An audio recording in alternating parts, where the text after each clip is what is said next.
The Radium Podcast, episode 84. Thanks for coming back.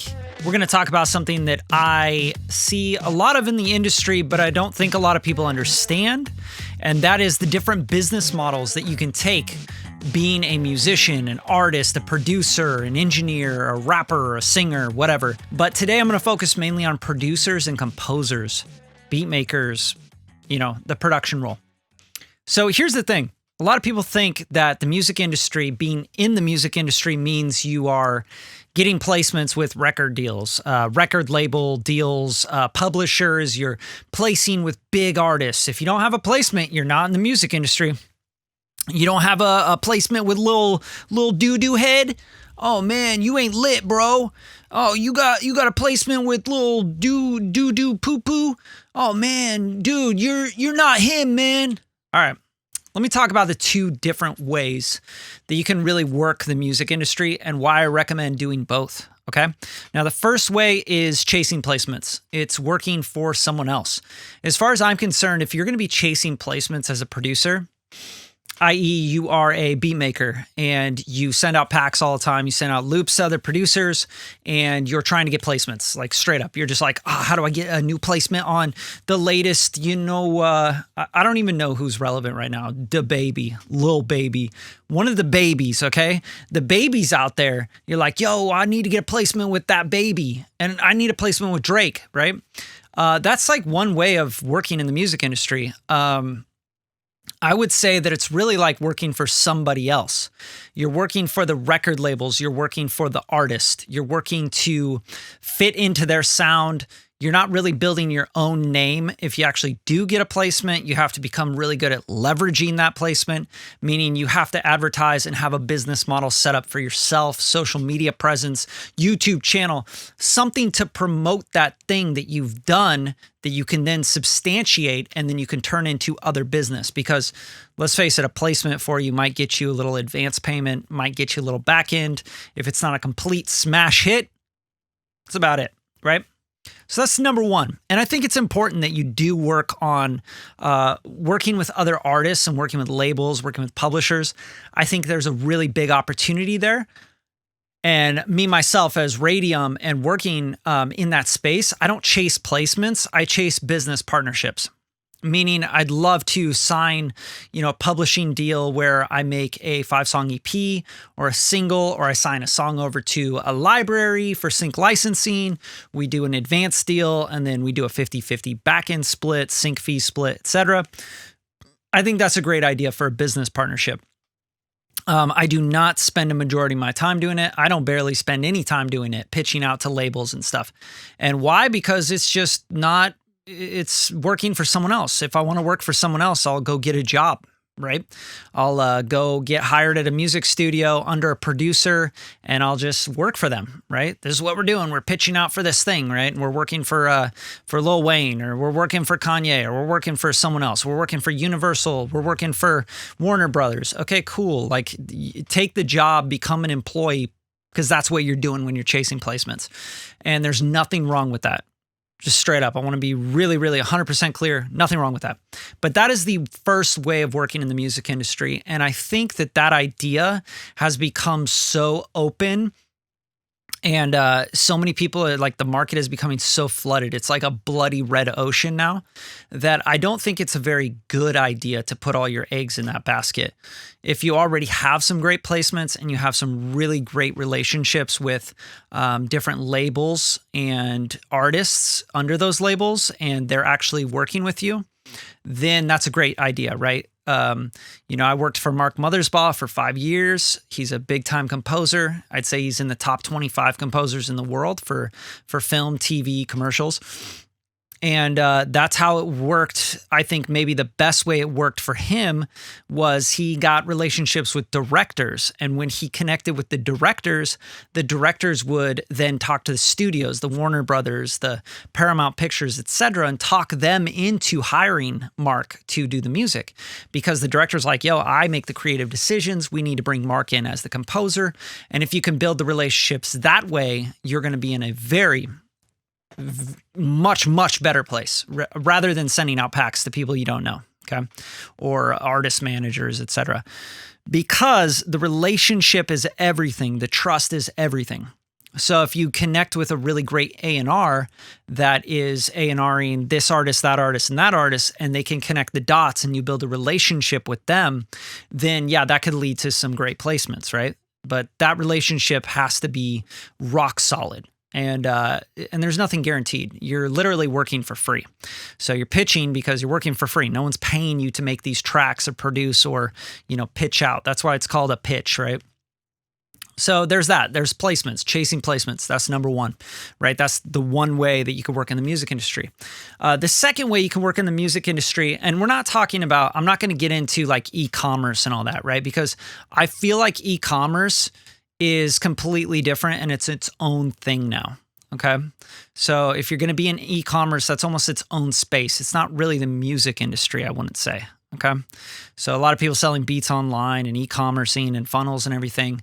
I use funnels. Radium uses funnels, but I don't consider that part of the industry that we're working in. Okay. So the other way I would say as a producer or beat maker or composer to work on stuff and build your business would be to find artists, find other, like if you're a composer, find like a violinist or find a pianist or a vocalist or somebody else, even like a music producer, and you're an orchestrator that does orchestral and can do great orchestral mock-up stuff, trailer music, etc. Collab and find relationships you can build with those artists. Beat makers, find artists that aren't really that big, right? Like they're not huge. So you can make records with them and you can release records and do your own thing, right? Build your own business, release records, get streaming numbers up, market them yourselves, make your own content, and then maybe pitch to publishers or labels, sell the songs to artists on labels, major labels or publishers that you're not going to use on the records, right? So you kind of use that stuff that didn't go through and you pitch that off to the publisher. Like say you're going to do a 5-song EP with an artist that you found that you really like and you're the producer and you're like, hey, let's go 50-50. And then anything that doesn't really feel like you as an artist and us as a team, as collaborators, we'll just take those songs and we'll pitch them to music libraries, to publishers, to labels and other artists and try to place those songs and have them buy those songs, right? So now you're kind of like killing like two birds with one stone, because you're making songs and you're making stuff you want to make and building with an artist you really like, and you have your own sound, right? And you're building your own brand. And like, let's say, me as a producer, if I was like, yo, Bradley, and this artist, like we're making a collaboration album. That's a really great way. It's kind of the second way I would recommend as a producer, beat maker, composer to build your music industry, because then you're making records, you're releasing records under your name and that artist name, or maybe just the artist name, but you're building your brand and your reputation and your own sound. You're not chasing the sound of Lil Doo-Doo Head or Poopy 69 or whatever it is. You're not having to, find the record that he would want and like make their sound and chase that, because that's like working for somebody else. And then, the A&R is going to have a ton of notes like, yeah, man, we need to change this. And who we need to get on this is we need to get Murder Beats on this, because then he'll do this and that. And then you get like your little tiny cut on it. And all you were really doing was working a job. That's all you're doing. You're working a job. Over here, you can be completely creative and you can work on what you want to work on, and you can collaborate with an artist that has parallel vision with you. And you guys can build stuff and build assets, the songs, and pitch them to other places. If they don't fit, you guys make something that doesn't fit the artist, cool, pitch it somewhere else, but you can build your own sound with that artist. And I think that's really, really powerful. And if you look at any of the biggest artists in the world, you'll find that that's kind of how they've done it. They've taken route 2. They don't take route 1. They're not like constantly like pitching, and trying to get placements. Drake and 40. That's great example, right? Kendrick Lamar and Mixed by Ali. There's different producers that these artists work with, engineers they work with all the time, and they've made these collaborations, and that's how they've branded themselves up. Their sound, the sonics, everything, and it's a collaboration, and they build their own sound and their own brand off of it. As we look at these two ways, you have to think, I kind of have to do both, right? Because if you're a producer just getting started or beat maker that really, maybe you got one or two placements, maybe they're big placements. Maybe you had a 21 Savage placement back in the day or something, right? And, you had something going on.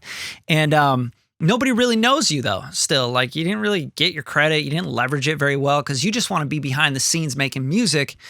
Then you might want to start building with another artist or building your own thing or putting out your own instrumental albums, right? Like releasing on Spotify and promoting yourself as a producer, as an artist, producer, etc.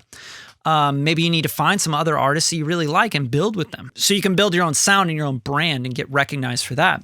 And then maybe if you're someone that's all you've been doing, but none of these songs have really popped off, and you may believe in it, but they're not really getting the marketing dollars behind them, and nobody really has the resources to really push this stuff and get them in the right ears and eyes, then maybe you need to work a little bit on taking some packs, putting them together, and getting some placements so you can leverage that for more marketing and more eyes and ears on the stuff that you're doing with this artist.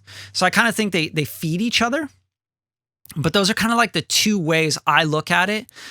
Building your production, beat maker, getting your vibe and your name out there and your brand out there, establishing a sound for yourself. I think you have to do both. The trap of number one and chasing placements all the time is that you don't actually have your own sound. Nobody really knows you for your sound. They know you for the songs that you placed, right? And you may have only done like the loop on a song. You may have done just some drum programming on it. It's like, that's not really that great. Like nobody's going to go like, wow, you're a producer and you made the kick drum on that track. It's like, yeah, okay, cool. Anyone could have done that, right? Who cares? But a lot of the producers that are doing number one, they're also selling kits. They're leveraging their placements to sell loop packs, melody loops, get a YouTube channel together and talk about their placements, how they got their placements. Here's the loops that I used on the placement. Here, I used this drum pack on this placement. You should get my drum pack. And then that goes into e-commerce to me. And then number two, the downfall of that is that you could never, really get a brand going or it popping off because you don't have enough people paying attention to the artists that you're working with. So I think you just kind of like you bounce between the two. Now, if it's me, I don't chase placements because I don't like the idea of working on something for free for a really long time with no promise, because then you have no profit margin and you have no cash flow.